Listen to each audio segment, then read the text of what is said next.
They say good things come to those who wait. Well, guess I'm gonna be at least an hour late. You've been so good to me, allow me to demonstrate. Hey, real loving, you don't have to wait. Now come closer, yeah. You pick me up, keep me up when I'm feeling under. When I'm feeling undone. Oh, secret, oh, secret, oh, secret. You're the one I've been keeping. You are the one, yeah.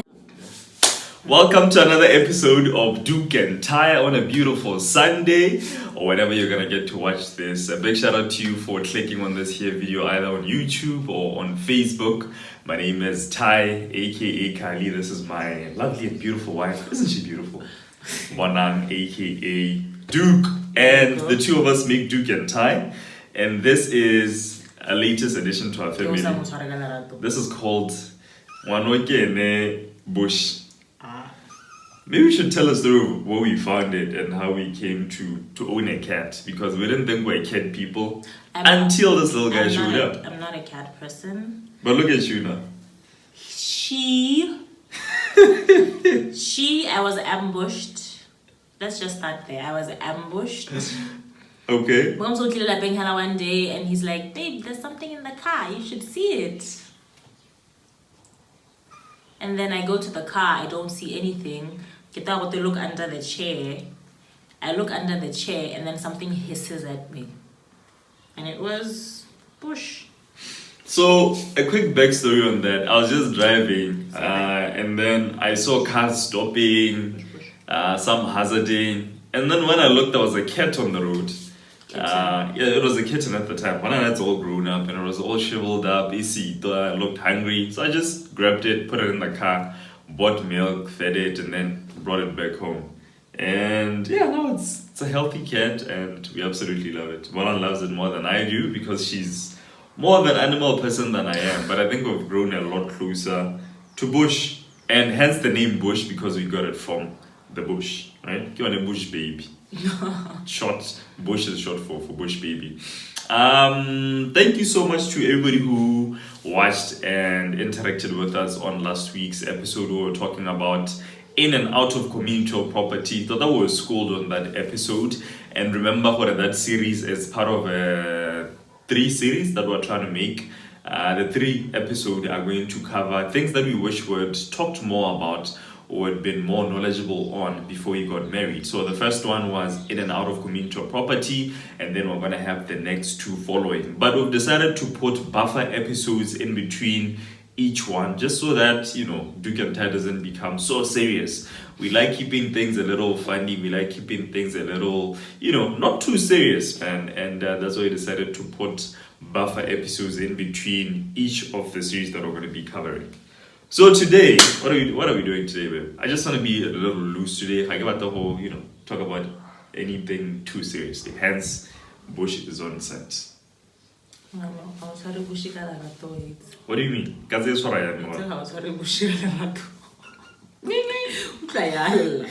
Baby, what are we doing today? Honestly, today I'm merely a guest on Doek and Ty because my husband is creatively directing this episode. It's a new sweater. And making the cat cry. It's a new sweater. Alright, so having said that, I'd say I'm gonna do story time. I think it's been a while. So I'm gonna tell a story of a day when my wife absolutely shocked me and I was clueless to what was happening. I think it's because of the weather. So that day was sometime, was it last year? 2020. What do you No, hold on. Story time. So I recently got into biking. I think it's been a year. Recently got into biking. My wife got me a bike. That time when there was a fuel crisis, you know, when we had to cycle and, you know, my wife... Although we should cycle to our workplaces. Yes. We're not outside. I've always wanted a bike. So when I got me a bike, I was like, yes, I'm into cycling now. I'm not really a professional at it, but I fell in love with the sport and just the activity of cycling. And because my bike tends to break down quite a bit, and I have to upgrade you, and I have to manage, but that's a story for another day. I feel like you say your bike tends to break down when all you should be saying is that his bike needs to be converted from a bike with a tube to a tubeless bike. Babe, story for another day. You're interrupting me.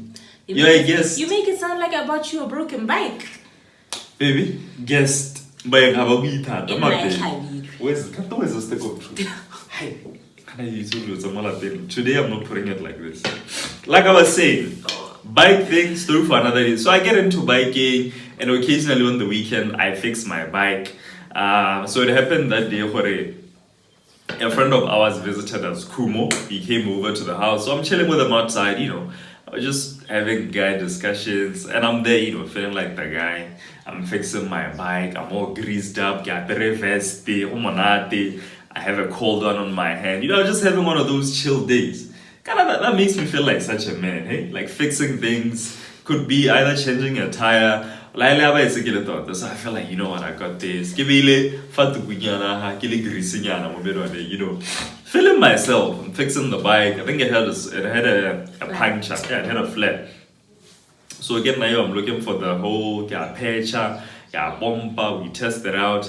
At that time, I'm with Kuma outside. We're just chilling, chatting. Bonang is sleeping. So when Bonang wakes up, we tell her about cancer bicycle. She's like, all right. So the bike, I see the bike is good. Whoa, pay. Stick of truth, baby. No. You don't have to stick. Can I finish? I was woken up by my husband.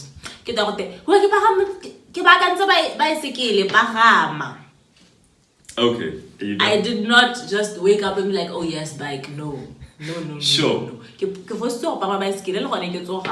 Baby. Because someone had fixed it. Leave the stick, thanks. So, long story short, Bonang gets on the bike when she just woken up. And then, unfortunately, she falls off the bike, right? So again, Nayo, I rush to see if she's okay. She's like, hey, baby, I bruised myself. I'm looking at the bike, if she hurt my bike. Because this is a prized position. So I'm wondering what did this girl do to my bike that I just fixed? I'm looking at the bike, I'm checking if it's okay, And then, of course, secondly, I check on my wife, if she's okay. But priorities, people. All I'm saying is priorities. Priorities. So the bike was fine. I checked it thoroughly. And then, of course, I went and checked on my wife. If she was, why she wanted to hurt my bike. So, what are you doing to the bike, bruh? And then, as I check on my wife, she had a little bruise on her, baby. I think I'm gonna pass out. I'm like, yeah, right. When I pass out isn't one way deeper. She's like, yeah, I don't feel so good. I feel a little woozy. Guy gets here. I'm like, you're not serious. You're not serious. Mogele went on some. Barang passed out on me. Gone. Lights out. Nothing. Black. Jesus. So I'm there panicking. Luckily enough, Kuma is a doctor. So Kuma is here. I was with Kuma, like I said earlier. Kuma rushes over. She's like, no, she's fine. She just needs a bit of air. Give her space. At that time, I'm panicking. Do I do CPR? Do I take off her clothes? Do I put her in cold water? It's that day that I realized I was absolutely useless when somebody passes out. So, baby, you're not safe. You're not safe with me. Like when if something was to happen, I just found myself panicking. And on that day, I realized, you know what? Maybe I need to take classes, like emergency classes. But here's the thing. Even if you might have read somewhere, I'm always watching these 5-minute video clips on the internet. What happens when somebody passes out? You check if they've been choked by something. You check if they're breathing. That day, nothing came to mind. The first thing I get is CPR. I don't even know how to administer CPR. Did you really pass out? I don't know, Tamis. What did you see from your end? What happened? I I can't believe you're putting. I can't. That's what I honestly can't believe that you put my business out there like this. I was scared. And the story time is about a day when I felt absolutely useless to my partner because, God forbid, there was something serious. And Kumana said, I'd have done a lot to you. I would have probably put you in a bath of cold water. You know, I was just confused. Firstly, because Claro, when I woke up, I felt groggy and I wasn't really 100%. But he's insisting that I get on the bike because he fixed it. So my baby fixed the bike and he needs me to test it out and sort of validate this fixing. I was really proud. So then I get on the bike and I cycled too close to gravel and then slipped. And then I hit my head. I don't know how you didn't. I hit my head. You hit your head? I hit my head. You didn't. I was looking at you. I hit my head. Where? Oh, okay. I hit my head and I banged my knee. And I still have that scar right now. I had a huge bruise. Mm-hmm. So I think, unfortunately, I probably got up too fast after Geo. Yeah. So then I get up and then Bukamuso comes, not really in a rush or anything, just chilled. Baby, I was sprinting to He gets there and then my husband is like, baby, what's wrong? Are you okay? Like in a very chilled manner. I'm a chilled person. I'm never... And then, I don't know what it is, but I could feel, I don't know how to explain it. It's like you feel you're losing sensation slowly until so I tell my husband, I'm gonna pass out. He's like, I'm legit going to pass out. I feel it. Can I speak? And guess what? I fell and hit the ground because my husband did not catch me. I'm going to pass out. Babe, wait. Because I remember, so just and then ground. Baby, no. I put you down after I caught you. On this, I was there. We can bet money. Kumo because he feels like my husband doesn't take things seriously. So because I legit told him, I'm gonna pass out.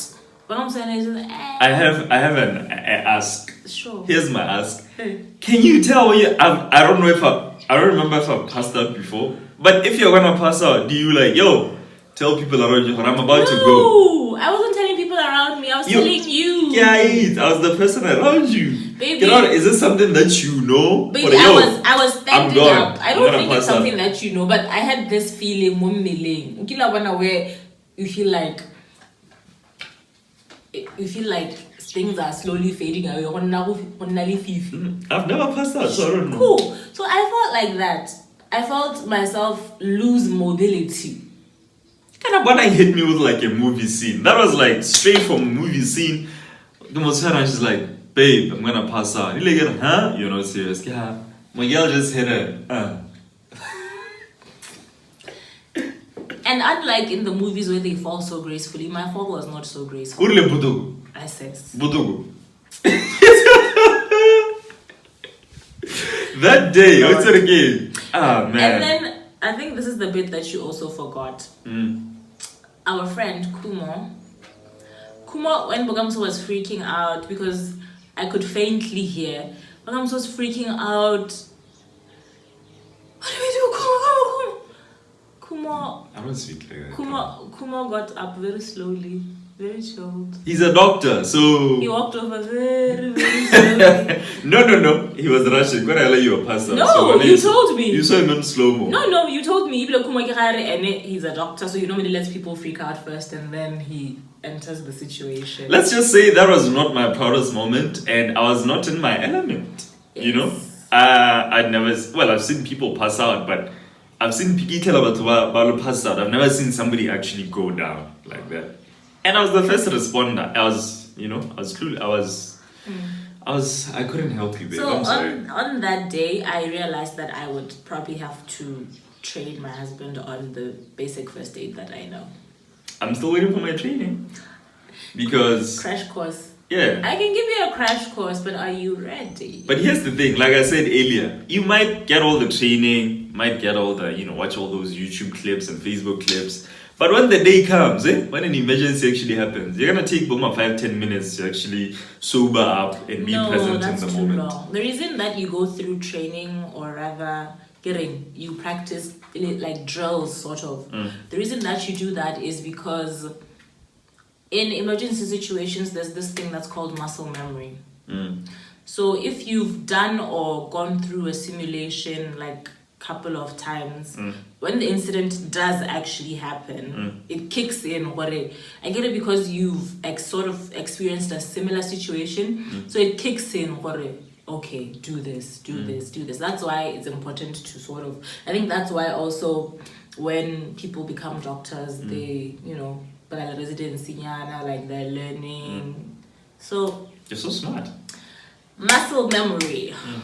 We'll never discuss that Bonang is smarter than me. I'll never admit it, but between us, we know who's smarter and where. Oh, wow. So that was my day, man. That's story time. That's the day when I was completely useless to my partner. Like I could have, I think if I was alone, I would have done more damage to you than good. Because Kuma didn't do anything, just let you like lay on the ground for a bit, then we'll also. I would have done like CPR. Do you even know how to do CPR? I would have learned that day. I get a game. No. Then? No. Why? What is it? It's compressions first. Then? Yes. Then it goes somewhere else. They give it up. So that's story time. A big shout out to you for watching. Tell us in the comments if you ever had, an embarrassing moment or a moment when you're supposed to help your beloved, but you are unable to, like I was unable to. I don't like talking about this story, but it's very dramatic. It's very funny, and my wife thinks it feels like I'm putting my business out there, but it did happen, and I feel like when I'm this story, you're fine. The problem was me. This is more embarrassing for me than it is for you because anybody can pass out. I've never passed out though. Anybody can pass out, can happen to anyone. But what the people around you do. Yes, but you blacked out. Anyway, that's been Doek and Ty. Have a lovely Sunday or whenever you're watching this. Remember to subscribe, hit the notification bell if you're watching this on YouTube, and leave a comment so that we interact. We appreciate every single one of you. And anything to promo? Nothing to promo. Happy Sunday. Doek and Ty. A blackout. Yeah. They say good things come to those who wait.